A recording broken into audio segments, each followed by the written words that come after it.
can be really uncomfortable to set our egos aside and say, okay, I do have to get out of the way and I can't be the center of my business's universe. But in doing that uncomfortable work, you actually get back everything that you initially wanted out of being a business owner. Welcome to the Women Choosing Growth podcast, where we bring you practical advice and guidance on how to grow your business and achieve success in your entrepreneurial journey. We feature inspiring stories of success, challenges of growth, and lessons learned from women entrepreneurs, industry experts, and thought leaders who have been through the growing pains inevitable as an entrepreneur. Whether you are just getting started or are looking to scale up your business, our show is designed to provide you with the tools, resources, and community you need to grow your business. Join your host, Tina, a lifelong entrepreneur and business growth advisor, as we explore topics such as marketing, sales, finance, leadership, and personal growth, all tailored specifically to the needs of women entrepreneurs. So if you're ready to grow your business faster and smarter, and learn from the experiences of those who have traveled the growth path before you, then this podcast is for you. Thanks for tuning in, and let's get started. Welcome back, listeners. I am Tina Sue, and this is Women Choosing Growth. And I am so excited for having our guest, Rai Cornell, CEO and Strategic Marketing Consultant at Cornell Content Marketing. Rai speaks my love language. Not only does she share some of her business expertise, but she has done the transition of being all of the things in her business and is now has a very much scaled business that she is doing only the things that she loves. So her marketing approach is taking her psychology degree and blending that with a really geared towards the consumer for all of her clients. It's about the emotional buyers being engaged and being connected emotionally to the marketing. And she started her career in mental health and burned out from there and was doing some side gigs. You'll hear all about it in our episode. But really, what the connection is, she was wearing all the hats in her business, just like many of you. And at one point, she was second guessing herself, being burned out, not sure how she could even scale, because by all means, she had the degree in psychology, which was the premise of everything that they produce for all of their clients. Even though she had a team, it was really difficult for her to wrap her head around how to scale the business because of that degree and that specialty niche that she was offering their clients. But because of that part of her journey and part of her life, she made it a mission to really make sure that she could transform her business. And she shares all of those tips and tricks and actionable resources of what you too need to do in order to get your ego out of the way, get out of your own way, and start to scale your business by having your team do more and more. She now is doing the things she loves in her business, has more free time, and is scaling like crazy. So let's dive in to hear her story. Welcome back, ladies, to another episode. I am super excited about our guest today, Rai Rose Cornell. She is speaking my love language. Not only is she an expert in psychology and marketing, but has worked herself out of the grind of business. And using all of that expertise, she's going to share with us how you too can really get your business and your team dialed in from a marketing perspective using psychology, but then also being able to live your best life and not be in the day to day. So welcome to the show. Thank you so much. Thanks for having me, Tina. Now, I think this is a really interesting transition, if you will, of your life, of being a psychology expert to being an entrepreneur who's still using that psychology. Can you share with us like what that journey looked like? Yeah. So I think, like a lot of people, I had this idea when I was in high school. I was a planner. I was always, what do they call it? The overachiever. I did all the AP classes. I did college credits while I was in high school. And I thought I had my whole life planned. I was going to be a counselor in the prison system. Both of my parents were cops, so I was very familiar with the criminal justice system. And I just had this real knack for psychology and this passion for it. And so I'm thinking, okay, that's exactly where my life is going. There's, great job options, especially in San Diego where I was living. My uncle was a psychologist. So it just made sense. And then when I got into college, I actually started paying my way through life, just, adulting, rent and groceries and all the things as a Mhm. freelance writer. So all the while that I was getting a bachelor's degree in psychology, a master's in professional clinical counseling and marriage and family therapy, and then another master's in criminology, I was paying my way as a freelance writer doing content and website copy for businesses.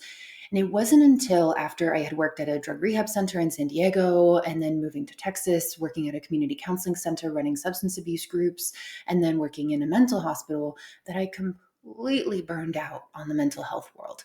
It was just this awful revolving door of patients who would come back with the same issues over and over and over again. And we weren't really helping them. And all the things that I could tell these people needed, real human connection, real support, we weren't allowed to give because Mhm. in as a therapist, as a counselor, it has to be very clinical.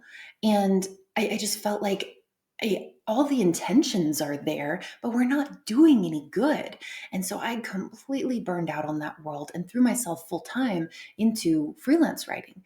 Now, fast forward 17, 18 years later, I have a full service content marketing agency where we focus on demand generation and organic growth based on principles of psychology. And it took me a really Mhm. long time to tie those two things together. I had a lot of kind of like embarrassment Revisions. or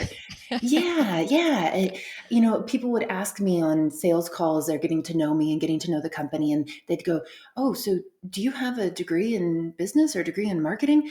And I would have to fess up and say, no, actually my degrees are in psychology. I don't actually have any marketing degrees.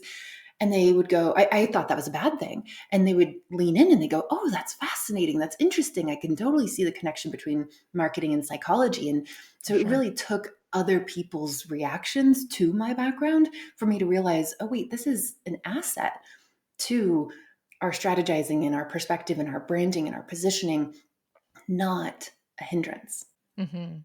For sure. I mean, at the basic level of marketing, right? We buy from people we know, love, and trust. We buy from things, Mhm. like it's you see things that you need. You don't necessarily see things that you aren't in the mood to shop for. And that's all psychology related for sure. So, Right. yeah, Right. 100% Yeah. marketing is connected to the inners of our brains that we're not even in necessarily control of as a Absolutely. It's all buyer. of yes, yes, it's all about that bond building and relationship building, and especially Mhm. nowadays we're so bombarded with ads. I was just thinking about this the other day because my Amazon Fire Stick, instead of showing previews and kind of like that top rotation sort of thing, now I'm seeing ads. And I'm like, it's everywhere. Ads are everywhere. And often we feel this sense of pressure and FOMO and scarcity and the ticking clock and peer pressure, even this like false manufactured peer pressure forcing us into these buying decisions. And to me, that's awful. It's just business is manipulating people. So in taking this psychology perspective, we do what I call feel good marketing, where we want to make sure that the people on the receiving end of a company's marketing feel good, that they get that dopamine hit of getting the answers they need to their questions. They get these oxytocin induced bonds forming with a brand because they feel seen and heard. And so we're trying to, rather than use psychology in a manipulative way like it has been previously in the marketing industry, we're trying to use it in a way that heals the relationships between businesses and brands. Mhm. I was just making dinner last night and looking on. I had there was a recipe that I sort of knew, and those are the worst. Like the recipe, and you're like, "Oh, this is what I want," but you scroll down, and then there's a pop up, and then there's another ad, and Yes. then like Oh my gosh, like just yes. get me to the ingredients, okay? I just need Right. to know the measurements of what I know goes into this dish, but. Yeah. Yeah, that is my biggest pet peeve. I'm like not clicking on any ad in a recipe. But they're Exactly. everywhere. It's yes, they're everywhere. And similar with things like they call it push versus pull marketing, where the push is things like cold calling. My husband and I have this thing where we will go out of our way to not do business with a company that has cold called us and that is trying to sell us over the phone, intruding on our evening or our weekend. We're just like, nope, Mm-hmm. no, absolutely not. And there's so many better ways to connect with people and to really present your solution to their problems.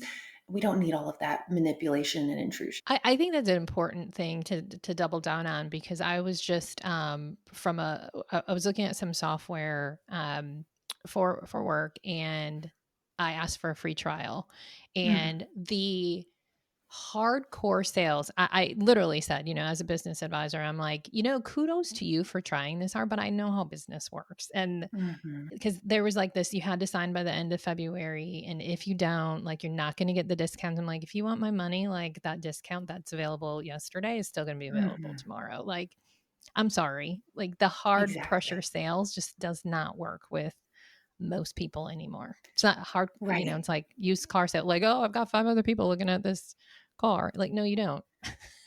And this Right. was software. Right. Like, you'll take another user next Exactly. And I Tuesday hope when that I'm available. that's the thing is buyers need to know that they're really the ones in control. As much as we Hmm. feel the pressure of, oh, I've got to do this now, or, oh, after reading all this or watching this video, it would be dumb of me not to make this purchase. No, if a company is making you feel dumb or duped or pressured, then they are desperate to get your business and you are the one who has the power. Yep. Yeah, my premise on, any business that I've ever had and still, operate is, give first. Yes. Give, and if that is of value to someone, they will reach out. Yes, and I Right? think that That's companies that make that their brand positioning of we believe in value, we believe in helping, we believe in solving Mhm. problems for people, that is so much more attractive than, oh, we have this thing and don't you want it? But we're going to make you jump through all these hoops and you can only get a discount when we say you can. And it's just people are savvy nowadays. Buyers are much more savvy now. And I want them to continue being those savvy buyers who advocate for themselves because there's no justification for companies treating their audience with disrespect. Yes, totally agree. Definitely aligned there. Yes. One of your claims to fame is a big transition you had in your life too, because you were doing it all, right? Yes, yes. And that's the thing is coming from my background and our differentiator being my psychology background, it was extremely difficult to get to a point where I could realize, oh, wait, I don't have to be the center of everything. I don't have to be the pass through of everything. For a long time, everything we produced went through me, whether it Hmm. was I actually created it or I had to approve it or I was the one sending it to the client. And then likewise, all of the information we were getting from our clients would go through me. Any ideas they had about their strategy, their brand positioning, their business goals, their ICP, any feedback they had on what we were creating, it all went through me. And I was the filter conveying that to our team. And that led me to a huge burnout. I completely burned out. And I thought for a while, maybe I shouldn't even be doing this. Maybe I need a completely different career transition because I was so burned out on being that middleman. And it wasn't until I actually reread, um, oh, I'm always going to butcher his last name. Mike Michalowicz, I believe is how you say it. His book Clockwork really Hmm. helped me. Again, I had to read it for a second time. I think the first time I read it was in 2019, and then reading it again in 2024 and still finishing it up now helped me realize no, there is a way to get out of being that pass through person who has to do it all and has to touch every single thing that your business produces, even though our differentiator is my background. So Hmm. it's definitely a transition, but for anyone listening to this thinking, "Oh no, that's not me. It's impossible for me to not be involved in everything in every client project and every meeting." It is possible. You just have to figure out the right way to delegate the most important parts of your business, which often is the not the practical doing of things, but the philosophy, your business philosophy, your belief system, and what really makes you different. If you can instill that in your team, then you're basically cloning yourself and what makes you Hmm. special, which is the way out of that burnout cycle. hmm And I think that's so important because I work with so many business owners, and this is like, if I could scream one thing into the entrepreneurial world every day is like, reduce your owner dependency. Just Yes. don't be the queen bee, right? Don't be, it's not it's actually, you should think it's a bad thing versus a good thing. Like, oh, everybody needs me. And that is not a position to be in a business that you want to scale and grow. Right.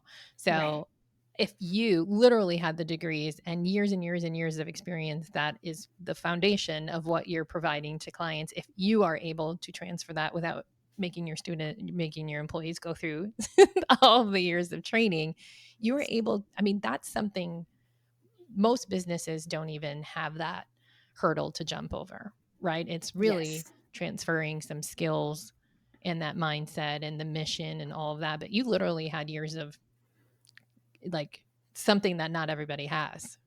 Right. And you were Right. able to do it. And that's where I wanted to slow down and like share it with the world of, if she can do it, so can you, listeners. Yes. Yes. And I think it really, there are many steps to building systems and processes that allow you to step away from your business. But I think the most important one is getting really clear on what you want your business to be in terms of how your business is represented, how your business impacts the companies that you work with or the people you work with. And conveying that mission and that purpose and that passion to your team in a way that really resonates with them and gives them an opportunity to buy into it.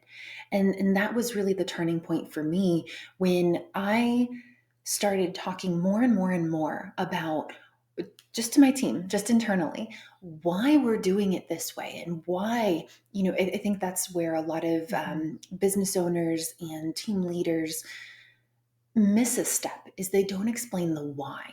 They say, this is how we do it. This is our system. This is our process. This is the Mhm. order of operations. But why? And when you explain the why to your team, that's when they start to get impassioned. That's when they start Mhm. to feel like, oh, that makes sense. And I believe in that and I'm on board with that. So I'm going to protect that.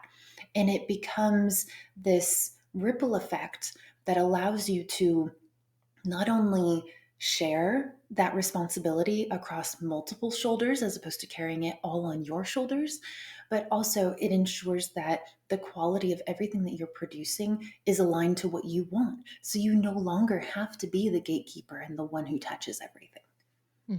Which is so important again to scale and grow and just Exactly. not have burnout, be able to live the life you want. And Exactly. even when you delegate, I think that's something too that I've gotten asked a few times like, well, then what would I do if I delegated, Mm. the main things or, the customer facing is what I enjoy, or, it's like they almost have that fear of losing out on something, but it's like you Yeah. can still pick and choose where maybe you're only working with the higher end clients, or maybe you're working with the troubled ones that need more of the hand holding, whatever it is that you enjoy. It's not about working yourself to boredom. It's being able to share that vision, share the, the workload so that you can be in a strategic position and pick and choose what you want to do. That's really what Exactly. ultimately reducing owner dependency is all about. Yes. And I think a lot of people think, oh, I have to be client facing, or, if that's what you enjoy, if you enjoy being client facing, then if you think about your last, 10, 20, 30 clients, did you enjoy all of them? Really? Did you Yeah, really enjoy all exactly. of them? You get to pick and choose. And when you build your business to be not dependent on you, then the standard is, oh, this business owner, she's directing the way things go. She's the one who trained her team. She's the one who's inspiring this particular direction. But I can't expect the CEO of the company to be on all of our project management calls. You set that standard of, no, you're going to have a great account manager or a great project manager. But then for the ones that you really want to be client facing with, whether they are, like you said, the really troubled and struggling ones that you feel like you could really make a difference for, or the ones that are the higher ticket clients, then you popping in is a value add. It's something that can surprise and delight your clients where they feel Mhm. like they're getting this special attention from the owner of the company. And that's just going to make them more satisfied and keep them longer term and give them something extra. Whereas if the default is you being involved, there's nothing left for you to give. There's no way for you to surpass expectations. There's no way for you to under promise and over deliver because you're already giving everything you have to Mhm. each client. Yes, that brings me back to a longtime client of mine, Amy. I love you. And I remember when she went on a 2-week vacation and was like, I don't know what I'm going to do with my clients, and had a Mm, staff, but she was client facing. mhm. And I said, just send them a memo a couple weeks in advance that, so and so on your team is going to be running those meetings because it was you know, it was a creative company, or it is a Mhm. creative company. And she's like, I don't know, what if I lose clients? And we had this whole like emergency phone call, and she sent the email, and they all just responded like, oh my gosh, you deserve it so much. Have a great vacation. Yeah. And that was the pivotal moment when she's like, oh, I can do this more, and started transitioning new clients to that same mentality of like, you get the great account manager, I'll pop in once in a while if you Yes. need me. But that it took that like freak out moment in Yes. order for her to realize nobody's leaving if you set the stage correctly and your team is competent. It's just Exactly. scary to do it. Right, and that's the thing is we put these limitations on ourselves, and I did it for years where I was Mhm. thinking, "Oh, I'm the only one in the company who has a background in psychology, so I'm the only one who can do the strategies, and I'm the only one who can do the QAing, and I'm the only one who can do this and this and this and this." That was all in my head, and Yep. I've since taught my team so many different ways of having checks and balances to make sure that we're hitting our quality standards. I've taught them so much about the why behind what we do. And I've taught them so Huge. much about the marketing principles that we bring in to all of our strategies and all of our deliverables that now it's a shared responsibility. And I'm so glad that I got out of my own way because that's ultimately what it is oftentimes we're in our own way.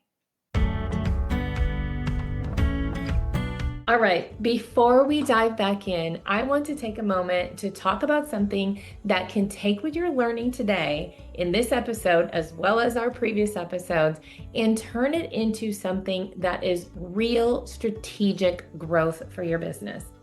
For example, if you're feeling inspired by what you're hearing today, maybe you want to improve your leadership. Maybe you want to refine your systems. Maybe you want to build a more scalable business. Maybe you just want to get out of your own way and break free from those limiting beliefs that may be holding you back.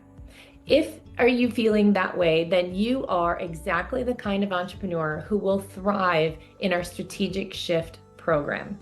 You see, it's designed for women entrepreneurs just like you, who are established, ambitious, and ready to build something that is not just successful today, but is positioned for more growth, long-term value, and freedom, right? That's why we're in business in the first place.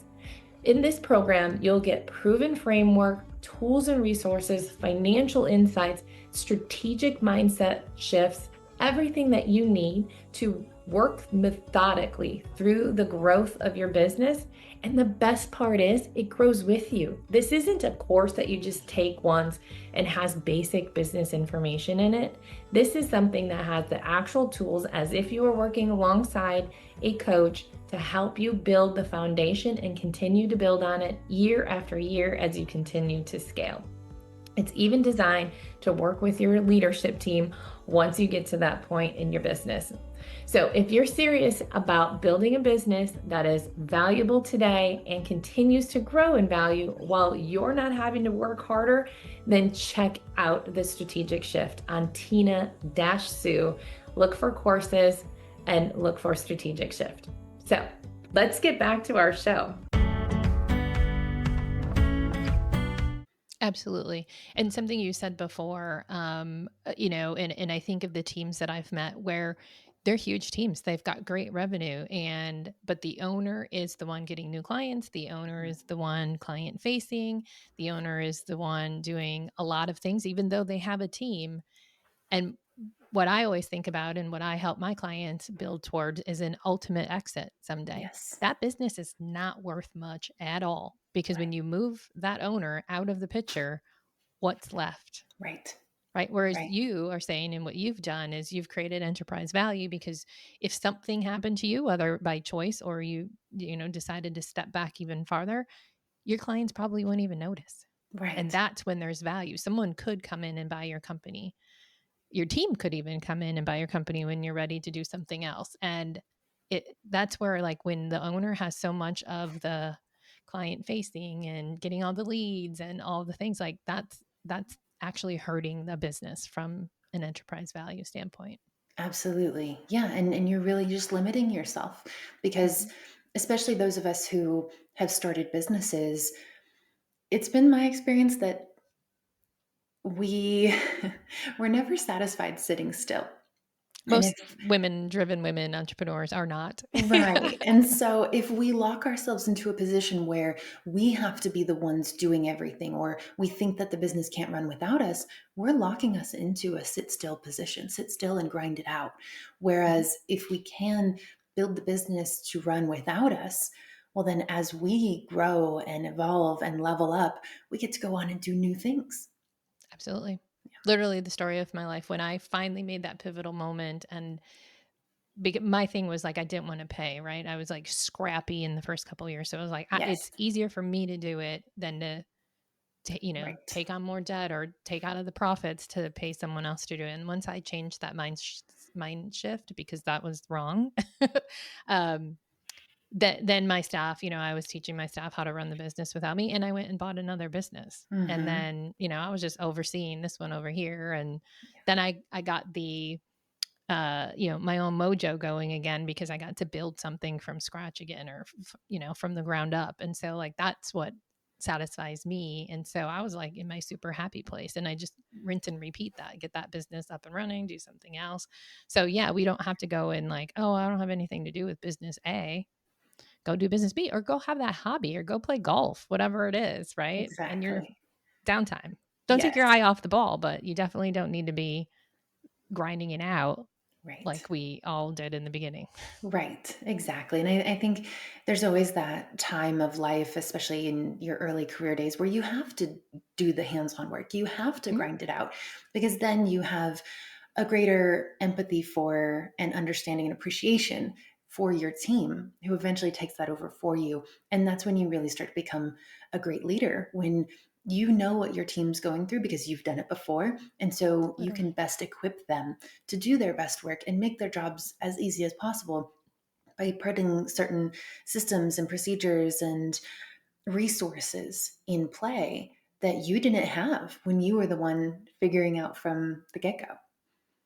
Absolutely. It was actually one of my policies, that my staff couldn't grow to the next level in the career ladder until they mastered the task that the people that they would be managing would That's smart. do. And I remember someone was like, why, like, you have that position, you need that position. I'm like, you haven't mastered it yet. So how are you going to support and train and teach and hold accountable to something that you haven't mastered? And whether that was right or wrong, it certainly worked, because it, like, to go and manage someone that you don't know how or the why. I'm big on the why as well. Yeah, Like, you need to understand how that particular task or that department affects everything else in the company. And then it'd be hard to lead that if you didn't really have that absolutely. experience. I think that's such a smart policy. That's something that I wish so many teams, especially in the big corporate world, did, because I think it would really heal a lot of the relationships between managers and those they manage. There'd be so much more empathy and understanding of,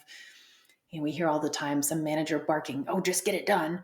Well, dude, you don't really know how Yeah. much work goes into this thing you're asking me to do. Exactly. Yeah, You see the output, you don't see the task or the effort that goes into it, for sure. exactly. That was always my policy, and it's worked for me in all my businesses. So, Very smart. yeah. Awesome. So I know you mentioned there's a couple tactical ways to do this transition. So those that are listening are thinking, like, okay, if she can transfer it with a psychology degree, and that's something pretty cool to end up kind of pulling yourself away from the queen bee role. What are some of the things that can get people started so that they can start to transition their team? Yes. So, number one, we already touched on a little bit, which is make sure your team understands the why. Make sure if you have a particular way of doing things or you have particular standards, or, when you look at a project and you say, oh, this is right or this is wrong, figure out for yourself how to articulate why and communicate that with your team. Make sure it's somewhere that everyone can visit and revisit on a regular basis. Make sure it's documented, whether it's in video or written form, some way for them to hold themselves accountable to your standards. Mhm. That's definitely number one. Number Let's pause two, there because I think sure. I think we've talked about like you have a policy that you review that before anything goes out the door. Is that correct? Yes, exactly. Yes, we have certain style guide standards, and we also have this litmus test of how does this thing make someone feel? Does it Yes. leave them with more questions? Or does it satisfy all of their questions? Because we want people, so when we're doing content marketing, for example, and we do SEO rich content, we want people to get that dopamine hit of, oh, I had this question, this blank space in my head. And now, after interacting with this company's content, that space is filled. I feel better for it. I have more knowledge. I have more understanding. I can be a more informed buyer, or I can be better at XYZ product or service that you're selling. If it satisfies that part of the brain and it makes them feel good, it makes them feel like they are now a more valuable member of their team, then you've hit the mark. If it in any way makes someone feel bad or even just neutral, there's something wrong. We need to make sure that we are giving people that feel good, whether it's something that's entertainment, joy, humor, so really feeling good, or Mhm. feeling that satisfaction of, okay, I have more information, I have more knowledge. That's the litmus test for everything, and everyone on our team protects that. I love that. So the second one is making sure that, and this is where as business owners, our egos can kind of get in the way, where you are catering the processes and the way that you have your systems laid out to the people who are actually doing the work. So for a long time, especially in the days where I was just growing my team, we went from one person to six people in about a year. And now we have about 19 on our team, Mhm. for context. So in the early days of having that small, handful of people on the team, all of the processes were based on how I had always done things for years and years and years. But now that we have project managers and we have operations managers and we have content managers, the people who are actually overseeing the way that everything is done, it doesn't matter that it's catered to, that our processes and our systems cater to how I used to do it.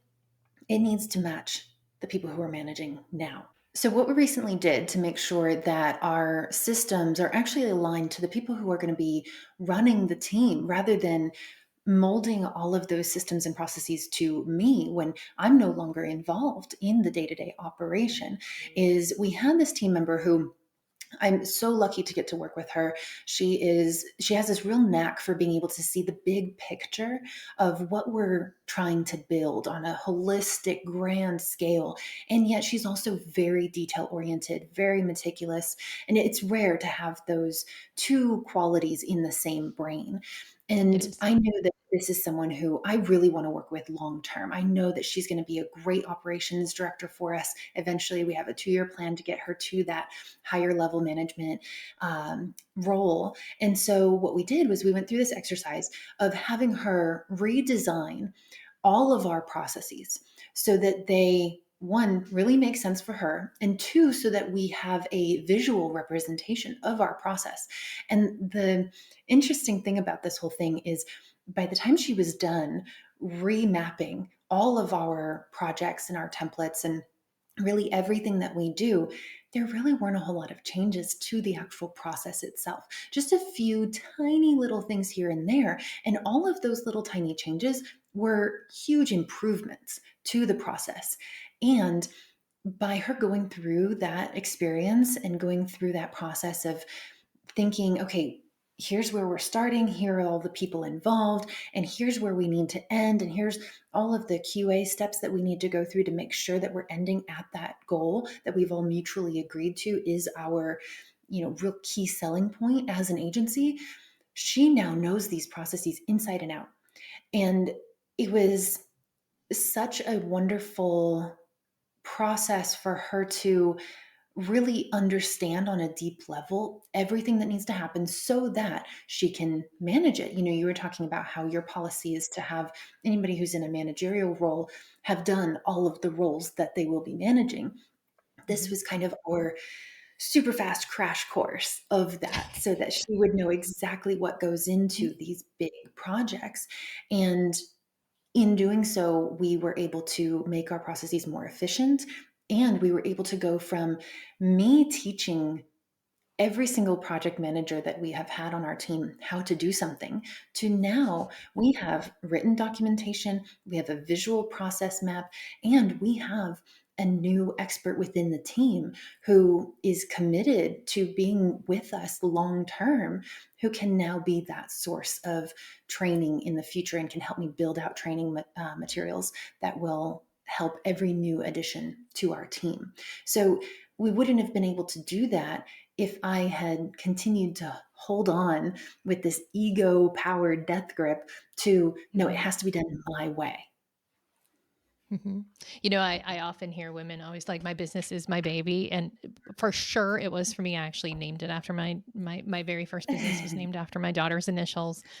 She was the reason I became an entrepreneur in the first place. But just like our kids, we have to let go like many, Yes. many, many stages along the way, right? Like first they're tying their shoes and then they're driving and then they're adulting. And so your business can be your baby, but you do have to let go.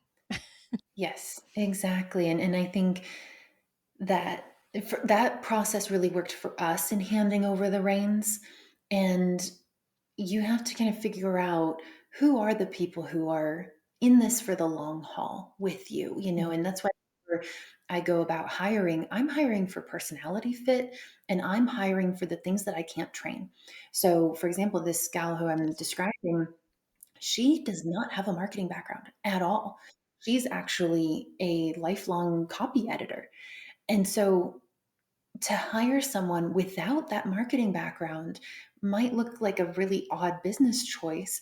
But for me, it was all about finding the skill set that I couldn't train. I can't train someone to be detail oriented. They just have to be that way as a Mhm.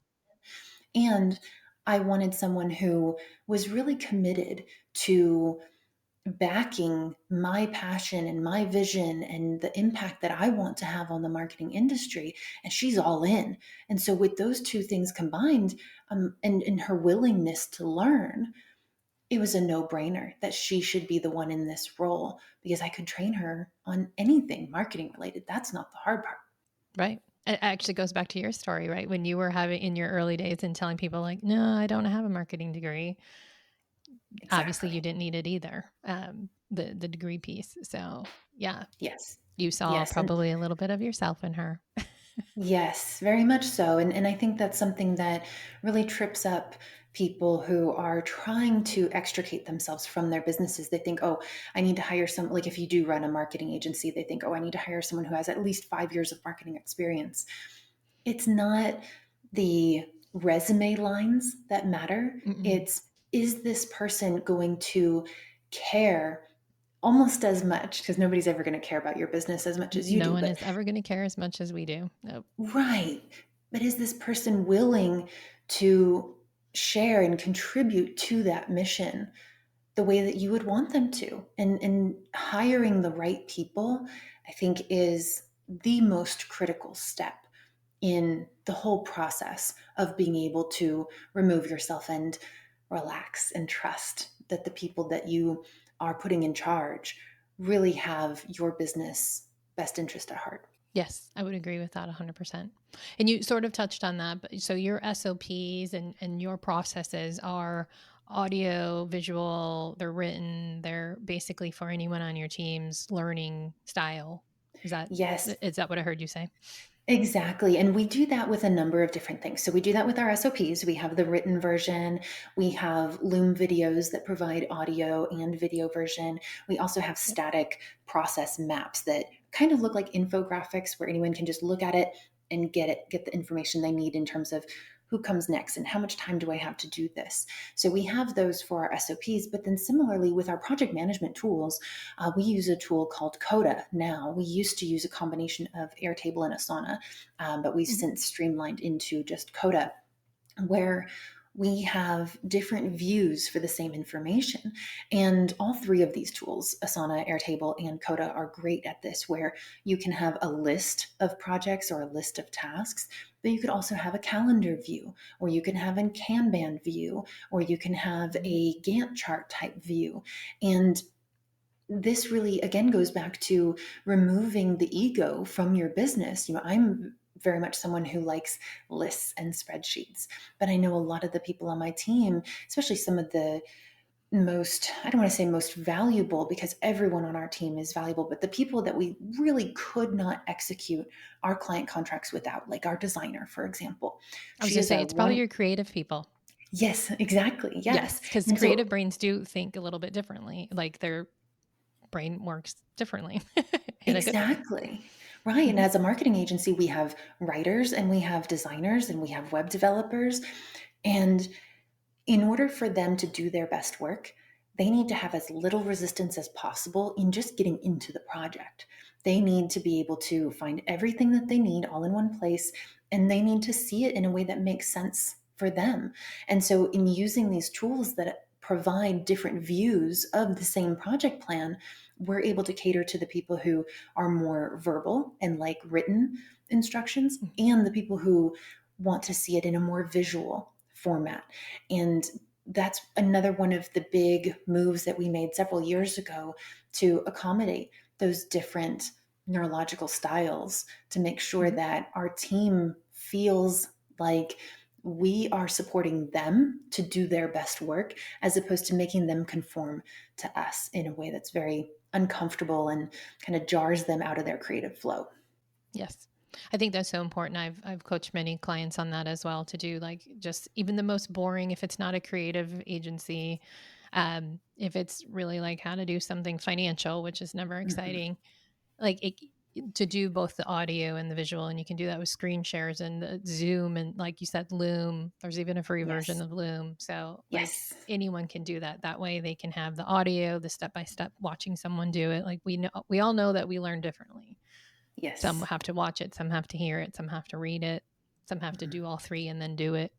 So being Absolutely. able to have those SOPs or the processes um, in those learning styles is really going to speed up that whole transition. Let Yes. me And ask you this. Scribe is another one I should mention. Yes. Yep. I've used Scribe as well.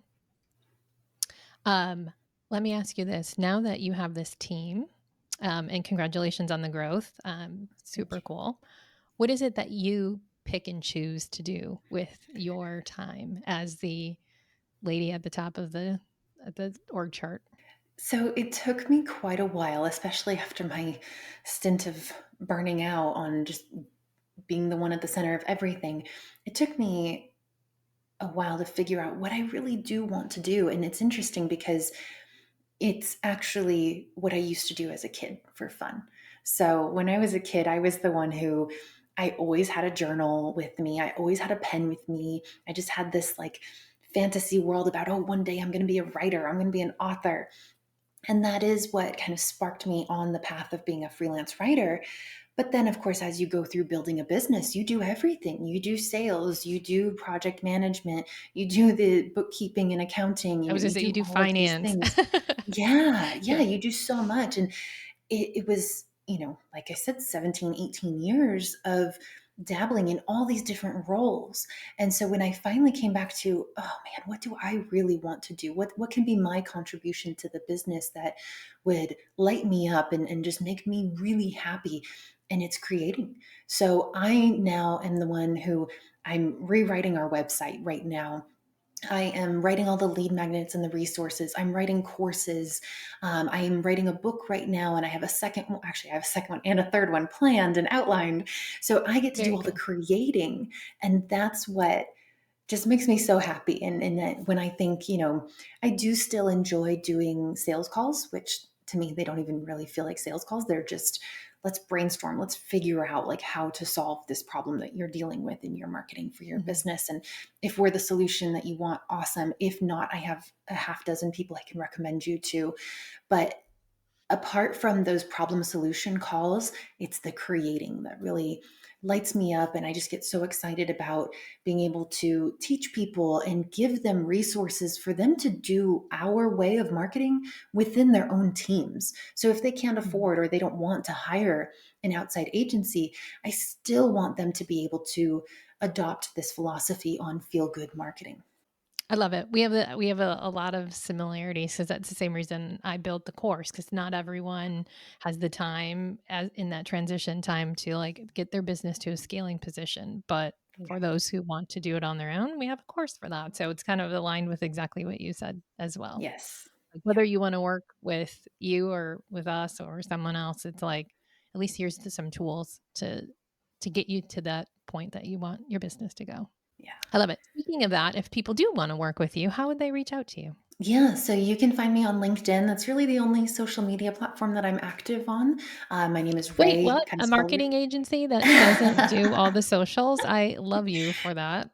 Yes, I'm very much an advocate of if it doesn't feel good, don't do it, because everything you put out on that platform is going to be, low energy. It's not going to feel good to you. It's not going to feel good to the people who are on the receiving end of it. So, yes, I'm definitely a fan of LinkedIn, and you can find me at Rai Cornell. My first name is spelled kind of weird. It's Rai, Cornell, like I the like it. university. And then you can also find us on CornellContentMarketing.com, and we have a great resource for anyone who wants to kind of get started in the psychology, mentality, marketing. We have a little free demand gen brainstorming kit, which you can get at CornellContentMarketing.com/demand gen kit. We will put that in the show notes so that they don't have to write that part down. We'll just put the link right up in there. What are your final words of advice for our listeners who are in growth mode? When it comes to growing your business, you have to go back to, why did you start this? A lot of us started our businesses because we think, oh, it'd be great to be my own boss. I could have freedom. I could command my own schedule. I could have autonomy over my time. I could have sovereignty over the way I live my life. And if you're now at a point where your business is begging you to get out of the way, it probably feels like you don't have any of those things. You don't have control over your time. You're working insane hours. You're doing all sorts of things that don't light you up. And so it can be really uncomfortable to set our egos aside and say, okay, I do have to get out of the way, and I can't be the center of my business's universe. Mm-hmm. But in doing that uncomfortable work, you actually get back everything that you initially wanted out of being a business owner. Love it. Couldn't have said it better myself. Appreciate you being here today and sharing everything from the psychology, the marketing, and getting out of the way, getting your ego out of the way to be able to grow and scale your business. So appreciate everything you shared with us today. Thanks so much, Tina. This was a lot of fun. I completely lose track of time when I start riffing on this stuff, and it was a pleasure. Me too. I could talk all day about this. Thanks again. I hope you enjoyed today's episode. Please be sure to hit subscribe on your favorite podcast platform so you never miss an episode. The Woman Choosing Growth Show is not just another podcast. It's a tribe of women helping each other grow. So please share this podcast with all the women entrepreneurs that you would love to see succeed. If you'd like to know more about customized business advising through Cultivate Advisors, download business tools, or sign up for upcoming events, visit www.womenchoosinggrowth.com. Once again, that's www.womenchoosinggrowth.com. Remember, we are in this together. See you on the next one.